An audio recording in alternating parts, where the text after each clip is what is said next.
Assalamualaikum warahmatullahi ta'ala wabarakatuhu, and good day everyone. My name is Nermina D. Talib, and our topic for today is CARPER and the future of agrarian reform in the Philippines. So let us know the CARPER. Ang Comprehensive Agrarian Reform Program Extension with Reforms, na kilala rin bilang CARPER, Republic Act 9700 ay ang amendatoryong batas na nagpapalawig muli sa takdang panahon ng pamamahagi ng mga lupang agricultural sa mga magsasaka sa loob ng 5 taon. The new deadline of CARP expired in 2008, leaving 1.2 million farmer beneficiaries and 1.6 million hectares of agricultural land to be distributed to farmers. So ang bagong deadline ng CARP ay nag-expire noong 2008 na nag-iwan ng 1.2 milyong beneficiaryo ng magsasaka at 1.6 milyong ektarya ng lupang pang-agrikultura na maipamahagi sa mga magsasaka. In 2009, President Arroyo signed Republic Act number 9700 or the Comprehensive Agrarian Reform Program Extension with Reforms, the mandatory law that extended the deadline to 5 more years. Noong 2009, nilagdaan ni Pangulong Arroyo ang Republic Act number 9700 o ang Comprehensive Agrarian Reforms Program Extension with Reforms. Ang mandatory law na nagpalawig ng deadline sa 5 taon pa. Section 30 of the law also mandates that any case and or proceeding involving the implementation of the provisions of CARP as amended, which may remain pending on 30 June 2014, shall be allowed to proceed to its finality and executed even beyond such date. Ipinag-uutos din ng Section 30 ng batas na ang anumang kaso o paglilitis na kinasasangkot na ng pagpapatupad ng mga probisyon ng CARP gaya ng sinususugan na maaaring manatiling nakabinbin sa 30 Hunyo 2014 ay dapat payagang magpatuloy sa finality nito at isakatuparan kahit na lampas sa naturang petsa. From 2009 to 2014, CARPER has distributed a total of 1 million hectares of land to 900,000 farmer beneficiaries. Mula 2009 hanggang 2014, ang CARPER ay namahagi ng kabuang 1 milyong ektarya ng lupa sa 900,000 magsasaka na beneficiaryo. After 27 years of land reform and 2 Aquino administrations, 500,000 hectares of lands remain undistributed. Matapos ang 27 taong reforma sa lupa at 2 administrasyong Aquino, 500,000 hektarya ng lupa ang nananatiling hindi na ipamahagi. Ang DAR at ang Department of the Environment and Natural Resources ay ang mga ahensya ng gobyerno na inatasang tuparin ang CARP at CARPER. Ngunit maging ang pinagsamang pagsisikap at yaman ng 2 ahensya ay nagbibigay ng hindi kayang ganap na makamit ang layunin ng reformang agraryo sa Pilipinas. The same problems have plagued its implementation, the powerful landed elite, and the ineffectual bureaucracy of the Philippine government. Ang parehong mga problema ay bumagsak sa pagpapatupad nito. Ang makapangyarihang mga piling tao at hindi epektibong burokrasya ng gobyerno ng Pilipinas. Until these 2 challenges are surmounted, genuine agrarian reform in the Philippines remains but a dream to Filipino farmers who have been fighting for their right to land ownership for centuries. Hanggang sa malagpasan ang 2 hamong ito, ang tunay na reformang agraryo sa Pilipinas ay nananatili ngunit isang pangarap sa mga Pilipinong magsasaka na lumalaban para sa kanilang karapatan sa pagmamay-ari ng lupa sa loob ng maraming siglo. Good afternoon, my name is Leo, the reporter of the Evolution of Philippine Taxation.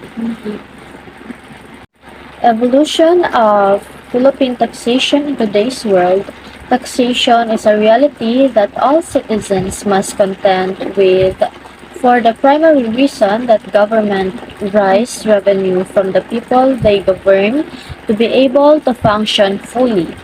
In exchange for the taxes that people pay, the government promises to improve their citizens' lives through good governance. Taxation as a government mechanism to raise funds develop and evolve through time. And in the context of the Philippines, we must understand that it came with our colonial experience. Ang pagbubuwis ay ang pangongolekta ng pera mula sa mga mamamayan upang bayaran ang mga serbisyong publiko depende sa kanilang kinikita.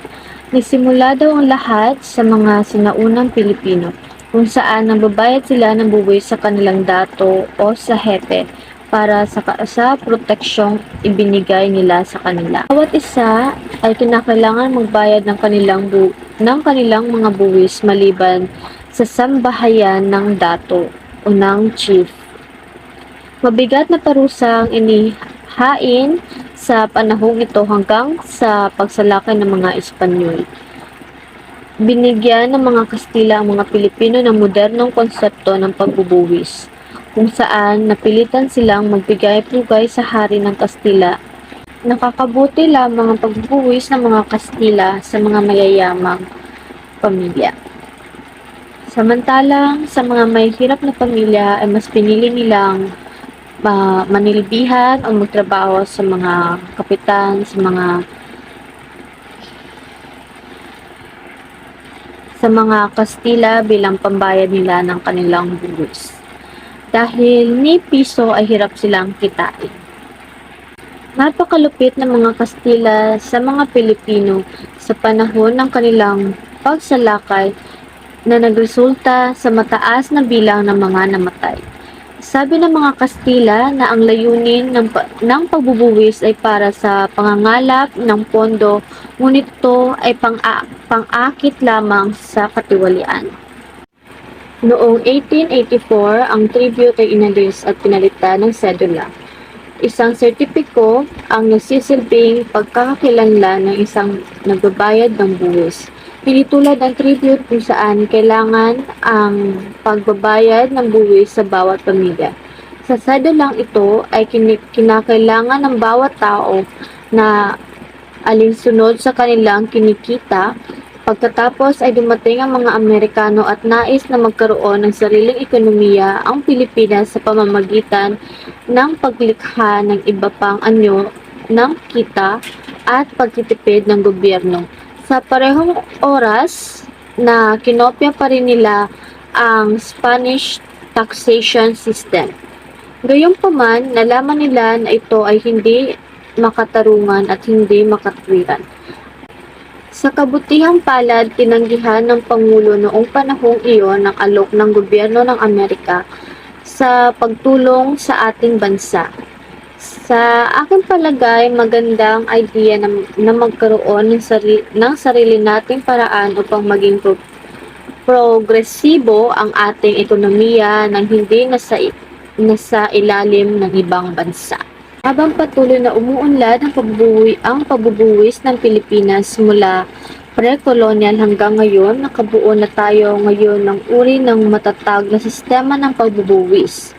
Ang Train Law o Tax Reform for Acceleration and Inclusion ay naglalayong itama ang ilang mga kakulangan sa sistema ng buwis upang maging mas simple, patas at mas mahusay, kung saan mas malaki ang kontribusyon ng mayayaman at mas makikinabang ang mga mahihirap sa programa at serbisyo ng gobyerno.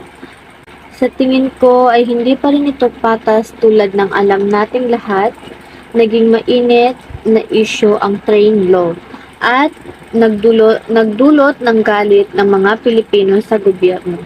Mula nang ideklara ang train law, tumaas ang karamihan sa mga presyo ng mga bilihin sa palengke na lalong nagpahirap sa mga may hirap na pamilya. Alam kong may ilang magagandang benepisyo ang sistemang ito, ngunit sa palagay ko ay hindi ito ang pinakamahusay para sa lahat. Alam kong kumukulay pa rin ang mga korupsyon sa gobyerno ngayon.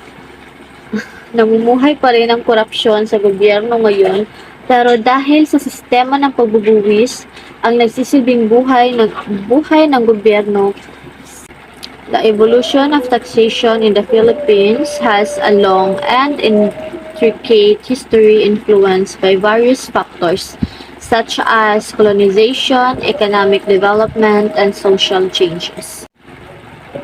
Spanish colonial period 1521 to 1898. During Spanish colonization, the primary objective of taxation was to generate the revenue for the Spanish crown.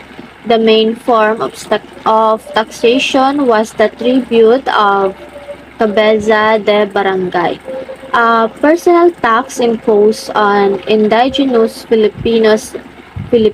Additionally, the Spanish government imposed various trade and business taxes, such as the alcabala, sales tax, and quinto royal fifth, which were levied on goods and commodities. American colonial period 1998 to 1946. With the arrival of American colonizers, the Philippine tax system underwent significant changes. Under the American colonial government, the Philippine Commission introduced a modern tax system to support the Philippines' economic development. The most notable tax law enacted during this period was the Philippine Organic Act of 1902, which introduced various taxes such as income tax, excise tax, and customs duties. Japanese occupation 1942 to 1945. During World War II, the Japanese occupation government imposed several taxes to fund their war efforts. They introduced new taxes such as the military service tax and the rice tax to collect revenue. Post-war period 1946 to 1972. After gaining independence from the United States, the Philippine government focused on the national building and economic reconstruction. The National Internal Revenue Code NIRC of 1939 was revised to establish a more comprehensive tax system. The government introduced additional taxes including the value-added tax VAT, corporate income tax, and expanded the income tax base. Martial law era 1972 to 1986. Under the regime of President Ferdinand Marcos, significant changes were made to the tax system. The government implemented reforms to centralize tax collection and combat tax evasion. The Tax Reform Act of 1977 was enacted, which introduced the tax code of 1977 and increased tax rates. Post-martial law period 1986 to present. Following the People Power Revolution in 1986, subsequent administrations introduced various tax reforms to address revenue shortfalls, promote economic growth, and enhance tax administration. Some notable reforms include the Comprehensive Tax Reform Program, CTRP, in the 1990s, which aimed to simplify and update the tax system, and the Tax Reform for Acceleration and Inclusion Train Law in 2017, which adjusted the income tax rates and expanded the VAT base. So that's all. Thank you guys.